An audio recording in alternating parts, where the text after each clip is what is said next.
कहानी की शुरुआत एक भयानक तूफान से जूझते हुए प्लेन से होती है, जहां हमारी मेन कैरेक्टर लिंडा अपने दोस्तों के साथ बिजनेस ट्रिप से लौट रही थी। सब कुछ ठीक चल रहा था कि तभी अचानक प्लेन जोर जोर से हिलने लगा और अगले ही पल उसमें एक जोरदार विस्फोट हो गया। जो लोग बिना सीट बेल्ट के खड़े थे वे बुरी तरह इधर उधर जा गिरे। इसके तुरंत बाद केबिन का हिस्सा प्रेशर के कारण फट गया और तेज हवा के झोंकों में कुछ लोग सीधे बाहर उड़ गए। इसी अफरा तफरी के बीच मैनेजर ने अपनी जान बचाने के लिए लिंडा का पैर कसकर पकड़ लिया। वहीं एक आदमी मदद के लिए बॉस की ओर बढ़ा, लेकिन बॉस ने उसे बेरहमी से बाहर की तरफ धकेल दिया। मगर गिरते वक्त उसने मैनेजर का पैर पकड़ लिया, जिससे उसका बैलेंस पूरी तरह बिगड़ गया और दोनों एक साथ प्लेन से बाहर गिर पड़े। लिंडा अभी इस सदमे से उबर भी नहीं पाई थी कि तभी उसे महसूस हुआ कि चारों तरफ अंधेरा छाने लगा है और प्लेन बेकाबू होकर सीधे समुद्र की तरफ गिर रहा है।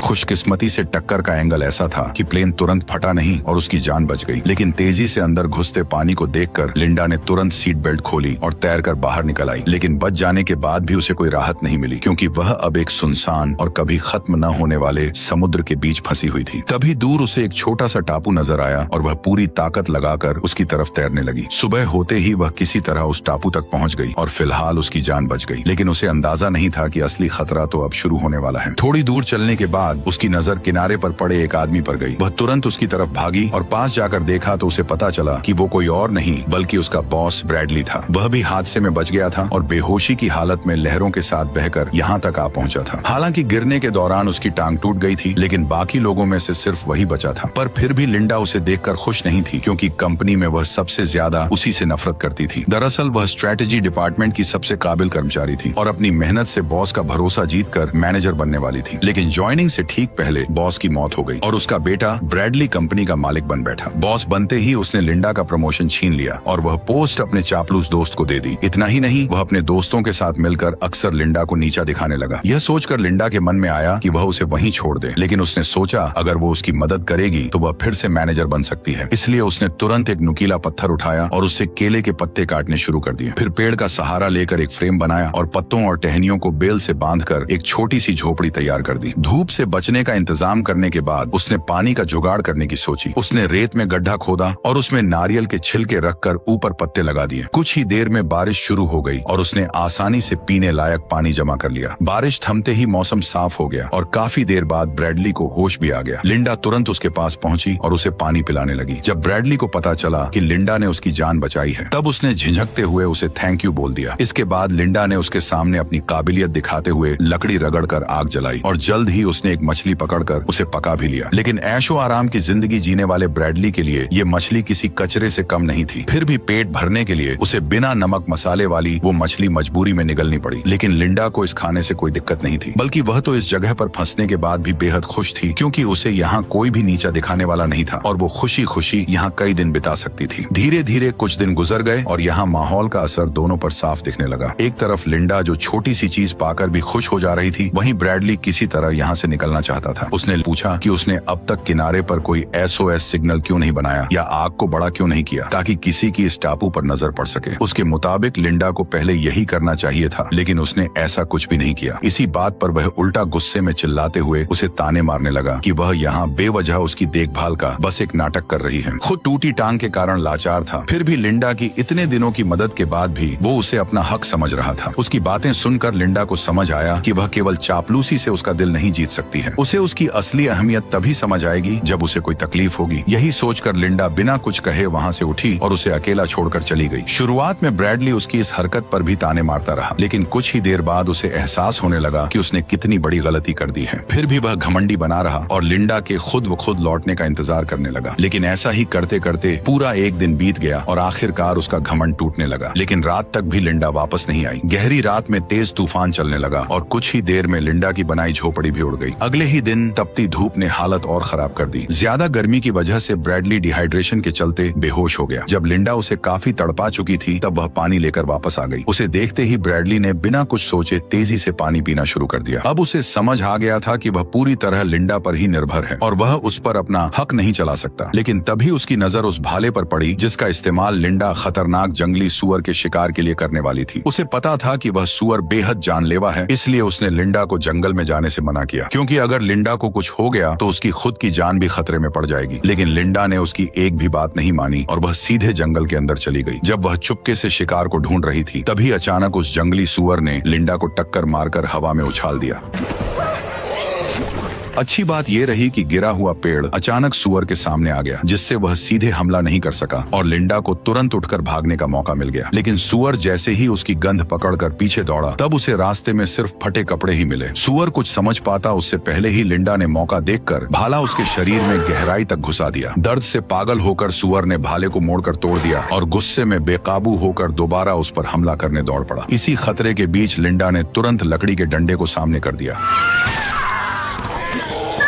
आखिरकार लिंडा ने उसे मार गिराया। सुअर का कटा हुआ सर देखकर ब्रैडली पूरी तरह हिल गया और पहली बार उसे समझ आया कि असल में लिंडा बहुत खतरनाक और ताकतवर है, जिससे अब ब्रैडली लिंडा से डर के रहने लगा। कुछ दिन बाद जब लिंडा जंगल में सामान ढूंढ रही थी तो उसे एक झरना मिला जहाँ से साफ पानी सीधे पिया जा सकता था। अब उसे पानी की चिंता नहीं रही और वह इस खोज से काफी राहत महसूस करने लगी। लेकिन उसकी यह खुशी ज्यादा देर नहीं टिक पाई, क्योंकि तभी उसे दूर से इंजन की तेज आवाज सुनाई दी। आवाज सुनते ही लिंडा तुरंत उस तरफ दौड़ पड़ी। वहाँ पहुँचकर उसे एक बोट दिखाई दी, जिसे देखकर उसकी आंखों में एक उम्मीद जाग उठी। लेकिन जैसे ही वह मदद के लिए चिल्लाने वाली थी तभी वह अचानक रुक गई। उसे एहसास हुआ कि अगर वह वापस लौट गई तो उसे फिर से वही घिसी पिटी जिंदगी जीनी पड़ेगी, किसी और बॉस के नीचे झुककर काम करना होगा और हर दिन उसके ताने सुनने पड़ेंगे। लेकिन अगर वह यहीं रुकती है तो वह अपनी मर्जी की मालिक होगी, उसे किसी का कहना नहीं मानना पड़ेगा और जो चाहेगी वही कर पाएगी। इन्हीं ख्यालों में उसने फैसला कर लिया कि वह इस टापू को नहीं छोड़ेगी, इसलिए वह तुरंत छुप गई और धीरे धीरे नाव को दूर जाते हुए देखती रही। वापस आने के बाद उसने ब्रैडली को इस बारे में कुछ नहीं बताया, लेकिन ब्रैडली सिर्फ मजबूरी में उसका कहना कर रहा था। असल में वह इस टापू पर हमेशा रहना नहीं चाहता था। 2 हफ्तों की इस जंगली जिंदगी ने उसे पूरी तरह बदल दिया था और उसका सब्र अब टूटने लगा था। उसने लिंडा से एक नाव बनाने को कहा ताकि उसकी मदद से वह पास मौजूद बोट तक पहुंच सके और कोई उन्हें देख सके। लेकिन लिंडा ने उसकी बात सुनते ही इसे बेहद खतरनाक बताते हुए नाव बनाने से साफ इनकार कर दिया। ये सुनकर ब्रैडली का गुस्सा फूट पड़ा, क्योंकि जब से वे इस टापू पर फंसे थे तब से लिंडा ने उसकी एक भी बात नहीं मानी थी, जिससे वह खुद को रोक नहीं पाया। उसने लिंडा से अलग होकर अपना खुद का एक अलग कैंप बनाने और नाव तैयार करने का फैसला कर लिया। लेकिन जैसे ही वह अकेले काम करने लगा उसे एहसास हुआ कि यह उतना आसान नहीं है जितना वह समझ रहा था। उसे आग जलाने तक का सही तरीका नहीं आता था और टूटी टांग की वजह से वह ज्यादा दूर भी नहीं जा सकता था। मजबूरी में वह नारियल के खोल से बारिश का पानी जमा करने लगा। किसी तरह उसने एक छोटी झोपड़ी खड़ी की और रेत पर हेल्प लिखकर मदद का इंतजार करने लगा। लेकिन 2 दिन बीत जाने के बाद भी समुद्र से कोई जवाब नहीं आया। भूख से परेशान होकर वह मजबूर हो गया और आसपास के कीड़ों को खाने की कोशिश करने लगा। लेकिन जैसे ही उसने उन्हें खाया उसे इतनी घिन आई कि वह तुरंत उल्टी कर बैठा। उधर लिंडा के पास एक से एक बढ़िया स्वादिष्ट खाना था, जिसे वह आराम से मजे लेकर खा रही थी। अपनी हालत देखकर ब्रैडली का घमंड पूरी तरह टूट गया। वह शर्मिंदा होकर टांग की परवाह किए बिना घुटनों के बल बैठ गया और उससे माफी मांगने लगा। उसका यह बदला हुआ रवैया देखकर लिंडा हंस पड़ी और उसने उसे फिर से अपने साथ शामिल कर लिया। इतनी बेइज्जती महसूस करने के बाद भी ब्रैडली अंदर ही अंदर लाचार था, इसलिए वह चुपचाप सही मौके का इंतजार करने लगा। करीब आधा महीना गुजरने के बाद उसकी हालत सुधरने लगी। तब लिंडा उसे टापू की सबसे ऊंची चोटी पर ले गई, जहां पहुंचना तो मुश्किल था, लेकिन वहां से दिखने वाला नजारा कमाल का था। लिंडा ने समझाया कि असली खतरा इसी खूबसूरत दिखने वाले इलाके में छिपा हुआ है। फिर उसने रास्ते के किनारे लगे कुछ जामुन जैसे फल तोड़े और बताया कि इनमें ऐसा जहर होता है जो शरीर को सुन्न कर देता है। इसके बाद उसने उन फलों का रस अपनी बाह पर लगाया, जिससे कुछ ही देर में उसकी स्किन पर लाल दाने उभर आए। आगे बढ़ते ही लिंडा ने एक्स जैसी बनी चट्टानों की ओर इशारा किया और बताया कि उसके आगे का पूरा इलाका कांटों और जहरीली बेलों से भरा हुआ है, इसलिए उसने सख्त चेतावनी दी कि उस जगह पर कभी भी सामान ढूंढने मत जाना। ये सुनते ही ब्रैडली के दिमाग में एक चालाक प्लान आया और वापस लौटते समय उसने थकान का बहाना बना दिया। फिर वह धीरे से जहरीले फलों के पास बैठ गया। जैसे ही उसने चुपके से कुछ जहरीले जामुन तोड़े तभी अचानक जमीन धंस गई और लिंडा नीचे जा गिरी। असल में वह जगह ऊपर से मजबूत दिख रही थी, लेकिन अंदर से पूरी तरह खोखली और कमजोर थी। ब्रैडली घबरा गया और तुरंत उसे ऊपर खींचने लगा। भले ही वह लिंडा से नफरत करता था, लेकिन वह उसे इस तरह मरते हुए नहीं देख सकता था। आखिरकार उसकी कोशिश से लिंडा की जान बच गई और पहली बार उसने बिना कुछ कहे ब्रैडली पर भरोसा करना शुरू कर दिया। कुछ ही दिनों बाद समुद्र में तेज तूफान आ गया। किनारे के पास बनी उनकी झोपड़ी इस आंधी में पूरी तरह टूट गई और पेड़ों के गिरने से हालात और खराब हो गए। अच्छी बात यह रही कि उन्हें पहले ही पास में एक गुफा मिल गई, इसलिए दोनों तुरंत वहां भागकर छिप गए। उस वक्त दोनों पूरी तरह भीग चुके थे और ठंड से बचने के लिए उन्हें अपने कपड़े उतारकर एक दूसरे से चिपक कर सोना पड़ा। इस नजदीकी के चलते लिंडा को धीरे धीरे ब्रैडली से प्यार होने लगा। जल्द ही ब्रैडली को जंगल में मौजूद हर जहरीले फल की पहचान हो गई। अपने हुनर को दिखाने और लिंडा का शुक्रिया अदा करने के लिए उसने आज रात खुद खाना बनाने का फैसला किया। लिंडा ने बिना ज्यादा सोचे उसकी बात मान ली और उसे मौका दे दिया। हैरानी की बात यह रही कि उसने जो खाना बनाया वह सच में काफी टेस्टी था, लेकिन जैसे ही लिंडा ने थोड़ा सा खाना खाया तभी अचानक उसे चक्कर आने लगे और उसकी नजर धुंधली पड़ गई। कुछ ही पलों बाद वह खुद को संभाल नहीं पाई और सीधे जमीन पर गिर पड़ी। लेकिन ब्रैडली ने उसकी तरफ पलटकर भी नहीं देखा और तुरंत जंगल की तरफ भाग गया। थोड़ी देर बाद वह एक लकड़ी की नाव खींचते हुए वापस लौटा। असल में उसे पहले ही समझ आ गया था कि लिंडा उसे यहाँ से जाने नहीं देना चाहती, इसलिए उसने चुपके से ये नाव तैयार कर ली थी और सही मौका मिलते ही उसने जहरीले फल खिलाकर उसे बेहोश कर दिया। अब वह खुशी खुशी उस गंदी सी नाव को पानी में धकेलने लगा और बिना पीछे देखे तेजी से समुद्र की तरफ बढ़ गया। लेकिन वह ज्यादा दूर नहीं जा पाया था कि अचानक एक बड़ी लहर ने उसकी नाव को तोड़कर रख दिया। अगले ही पल उससे भी विशाल लहर उठी और उसे सीधे समंदर के अंदर खींच ले गई।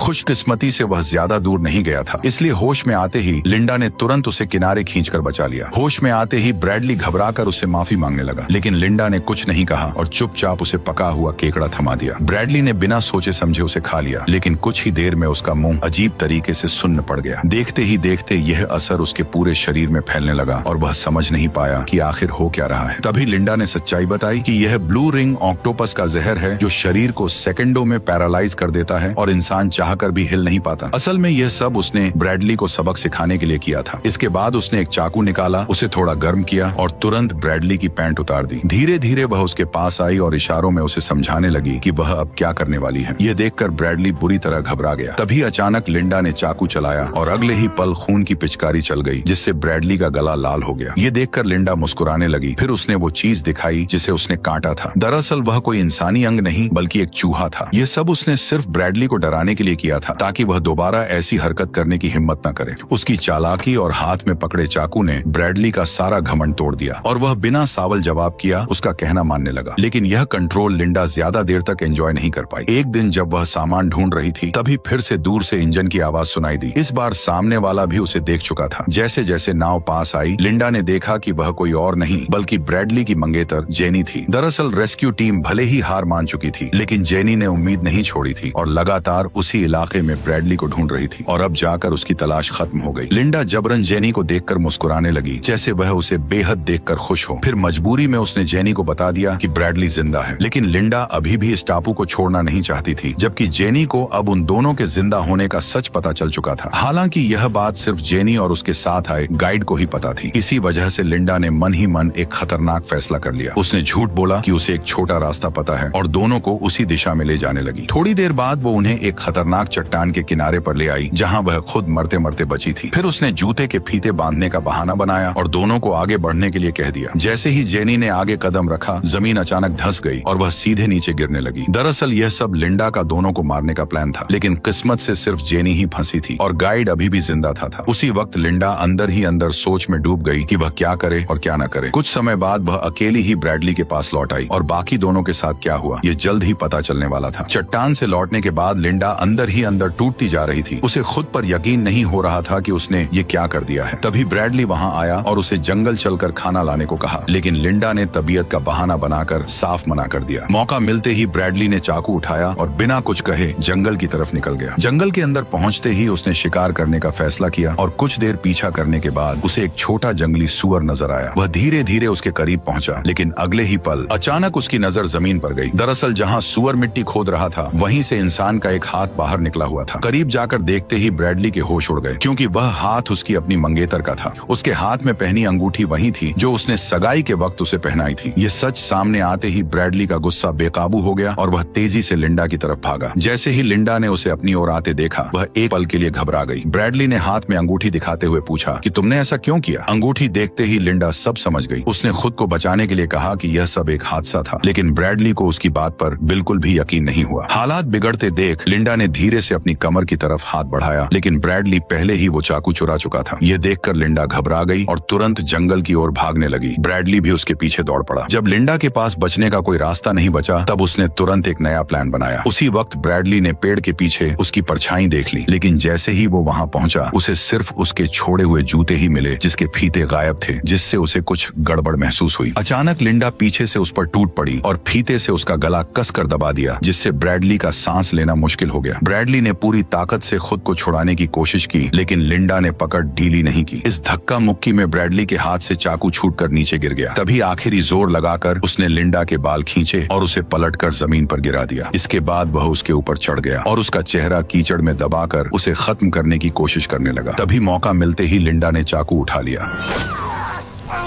जब लिंडा ने आंखों से मिट्टी हटाकर दोबारा देखा, तो ब्रैडली वहां से गायब हो चुका था। दरअसल वह उसी जहरीले इलाके की तरफ बढ़ रहा था जहां जाने से लिंडा ने मना किया था। ये देखकर लिंडा ने उसका पीछा नहीं किया और चुपचाप वापस लौट गई। काफी दूर तक भागने के बाद भी ब्रैडली के साथ कुछ नहीं हुआ, लेकिन जैसे ही उसने सामने देखा, तब उसके होश उड़ गए, क्योंकि दो विशाल चट्टानों के बीच उसे एक आलीशान विला दिखाई दिया, जिससे साफ हो गया कि यह कोई सुनसान टापू नहीं, बल्कि किसी का प्राइवेट आइलैंड है। उम्मीद की एक नई किरण के साथ ब्रैडली तुरंत वहां पहुंचा और मदद के लिए चिल्लाने लगा, लेकिन अंदर से कोई जवाब नहीं आया। तभी उसने देखा कि दरवाजा खुला हुआ है। घर के अंदर घुसते ही ब्रैडली ने जल्दी जल्दी लाइट ऑन की और हर जगह नजर दौड़ाकर कुछ काम की चीजें तलाशने लगा। तभी उसकी नजर फ्रिज पर पड़ी और उसे खोलते ही अंदर तरह तरह के मॉडर्न ड्रिंक्स सजे हुए दिखाई दिए। प्यास से बेहाल ब्रैडली ने तुरंत एक पानी की बोतल उठाकर पीने लगा, लेकिन तभी अचानक सब कुछ बदल गया। न जाने कैसे स्पीकर से लिंडा की आवाज गूंज उठी और उसकी बात सुनते ही ब्रैडली को पूरी सच्चाई समझ आने लगी। उसे एहसास हुआ कि जहरीले इलाके वाली सारी बातें झूठ थीं और सिर्फ उसे इस जगह से दूर रखने के लिए ये कहानी बनाई गई थी। अब लिंडा ने बिना किसी झिझक के सब कुछ साफ साफ बता दिया। असल में जो जहाज उसने पहली बार देखा था, वो हर महीने यहाँ सप्लाई देने आता था और उसी के जरिए उसे इस आलीशान विला का पता चला था। यहाँ आने के बाद उसने छुपकर दरवाजे का पासकोड देख लिया और फिर सही मौके पर इस जगह पर पूरी तरह कब्जा कर लिया। हालांकि असली मालिक यहाँ बहुत कम आता था, इसलिए वह हर बार सब कुछ साफ करके आराम से यहाँ रहती थी। किसी को शक भी नहीं होता था और सब कुछ उसके हिसाब से परफेक्ट चल रहा था। लेकिन जेनी के अचानक आने से उसका पूरा प्लान बिगड़ गया। अनजाने में हालात ऐसे बन गए कि उसे जेनी को मारने का कदम उठाना पड़ा।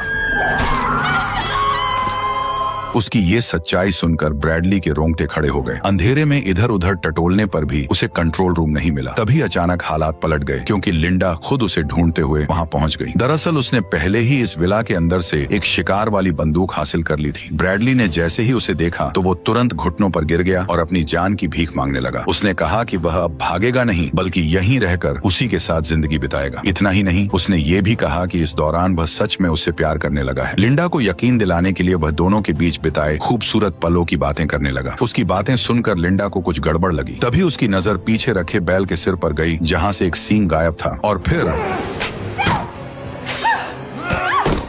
अगले ही पल लिंडा ने पास रखी गोल्फ स्टिक उठा ली, जबकि ब्रैडली ने भी बंदूक अपने हाथ में ले ली। लेकिन जैसे ही उसने ट्रिगर दबाया, बंदूक खाली निकली। असल में यह सब पहले से ही लिंडा का सोचा समझा प्लान था। अगले ही पल उसने बिना वक्त गवाए गोल्फ स्टिक उठाई और ब्रैडली पर लगातार वार करने लगी। आखिरी वार इतना जोरदार था कि ब्रैडली वहीं खत्म हो गया। यहीं पर कहानी भी खत्म हो गई। लिंडा ने पूरे विला को साफ करके खुद को एकमात्र जिंदा बची इंसान के रूप में पेश किया। फिर उसने इस पूरे हादसे को एक सर्वाइवल मिरेकल की तरह दिखाकर खुद को मशहूर बना लिया और धीरे धीरे वह बहुत अमीर बन गई।